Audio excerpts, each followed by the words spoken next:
Nanti ada pengecekan harta kekayaan seperti apa Pak? Misalnya ada pengecekan harta kekayaan gitu. Ya kalau dicek aja. Cek aja. Ini terkait dengan Pak mantan presiden. Kita juga belum tahu seperti apa sih Nah, kita tidak tahu seperti apa ini. Kalau ada laporannya tentunya secara berjenjang nanti ditunggu saja. Tunggu laporannya ya. Bismillah, assalamualaikum guys. Berjumpa lagi di channel Jurnal Terupdate. Nah, akhirnya apakah ini KPK akan menindaklanjuti soal laporan warga ini agar supaya ini tidak menjadi bola liar lagi dan juga cepat clear supaya jelas. Jadi tak perlu berlama-lama, langsung saja kita simak bersama-sama video ini guys. Bismillah. Ini terkait dengan Pak mantan presiden. Kita juga belum tahu seperti apa sih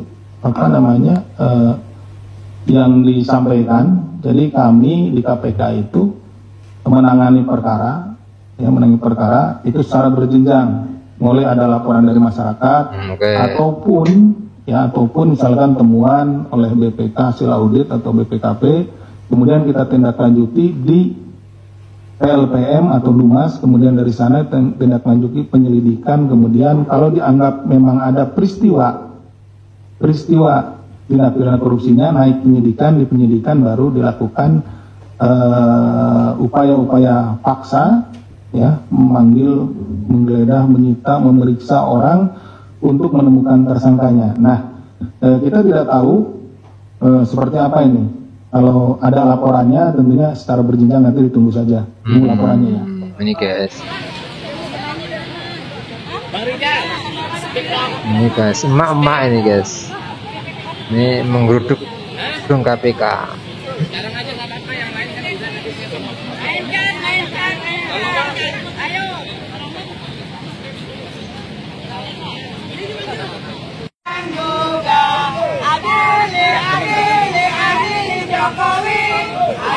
Jokowi sekarang juga.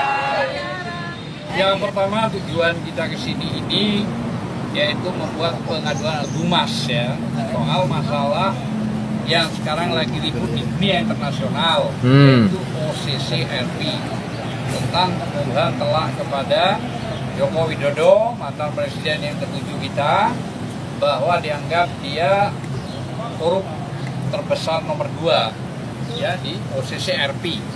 Nah, oleh karena itu kami dari TPUA menyayangkan berita itu. Dalam arti apa? Kami datang ke KPK karena KPK spesialisasinya di korupsi, untuk segera memanggil Joko Widodo sebagai mantan presiden. Cobalah diperiksa kebenaran itu, karena rakyat ini merasa sakit hati juga kalau mantan presiden kita dituduh macam-macam gitu loh. Nah, dengan jalan kita mengajukan kepada KPK untuk segera dipanggil dan diperiksa. Nah, selanjutnya setelah diperiksa, baru Joko Widodo sebagai mantan presiden untuk mengklarifikasi. Tidak cukup diklarifikasi, melakukan proses gugatan misalnya kepada OCCRP. Nah, itu yang paling utama dulu. Kasus korupsi Jokowi mau pertahanan bagaimana? Bicara soal pengertian, bicara soal hukum. Kasus Jokowi 72 miliar kita laporin. Sampai hari ini nggak ada jalan. Lo bicara soal apa? Silakan apa silakan. Kenapa ketika kasus-kasus soal politik lo tanggepin? Bilang sama Humas, bilang sama ketua KPK. Jangan bicara soal kesamaan lo. Ini sekarang kan udah bukan, kita kan di lobby. Kalau masuk kita tahu 3 orang. Iya, Pak. Kenapa masalahnya nggak boleh masuk lobby? Ini juga punya rakyat, ini milik rakyat KPK ini. Iya, kenapa kan? Kenapa beda lo? Oke, kita percaya. Tapi sampai situ kenapa nggak bisa masuk? Atas dasar apa? Karena kita menuntut Jokowi. Masalah usaha hari ini. Ada keberpihakan KPK. Sampai situ doang. Dengan kasus-kasus Jokowi gitu. Jadi apa? Iya, cuma 3 orang. 3 orang apa? Kita bisa sampai sini ke jalan 3 orang nggak boleh. Udah koordinasi dengan. Koordinasi apa? Kenapa ketika ada hal macam aksi hari ini lo bicara soal 3 orang? Soal 3 orang, soal aksi. Oh, kemarin kita masuk ke dalam. Kemarin kita ada 3 orang. Waktu itu Waktu apa? kemarin. Ubed aja Kemarin kita lihat Kalau kamu bicara soal 3 orang sampai hari di tempat ini, kami tunggu besok-besok. Semua harus sampai di sini 3 orang. Tidak ada yang boleh masuk ke dalam, oke?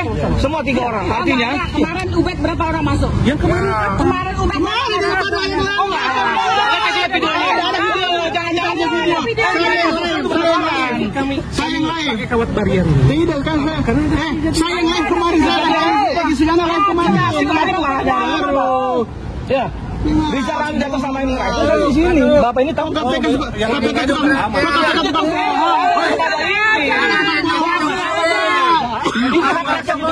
bukan evaluasi. Ini keterbiasaan KPK terhadap kasus Jokowi. Ya, betul. Kalau memang ini Jangan Jokowi ini, jangan Jokowi. Bukan bicara kalau mau yang menyuruh Anda. Jadi Jokowi. Jokowi belum Jokowi bukan presiden lagi. KPK harus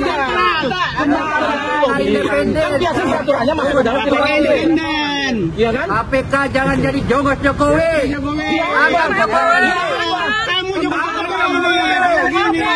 Kemarin lebih dari 5 orang. Jongos Jokowi. Ke dalam 3 orang. Adil Jokowi. Kita dikasih hak. Apa coba rekam dia ngomong apa? kemarin Nurani 98 lebih dari 5 orang. Ya, coba dia bisa ngomong. Ngomong.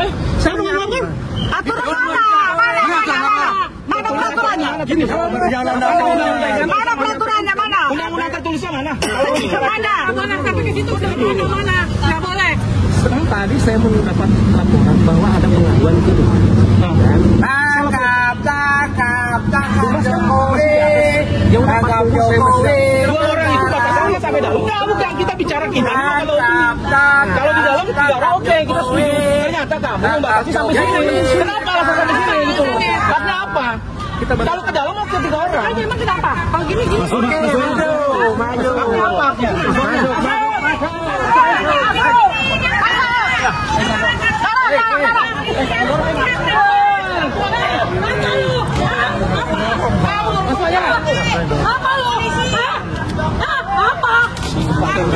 Masa perempuan kalian dorong?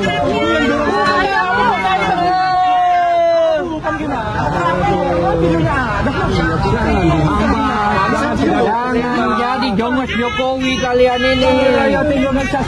Jongos Jokowi. Kenapa orang masuk ke dalam nggak boleh? Ketuanya dong suruh turun. Turun di sini ketua KPK dong. Yang mana ketua KPK ini? Kita mau menyuarakan suara rakyat. Jokowi koruptor nomor 2 di dunia, data dari Kalian bela. organisasi internasional. Dibela sama jongos-jongos. Kalian punya keluarga makan uang Jokowi, uang haram. Haram itu. Turun temurun dalam punggung tangkap.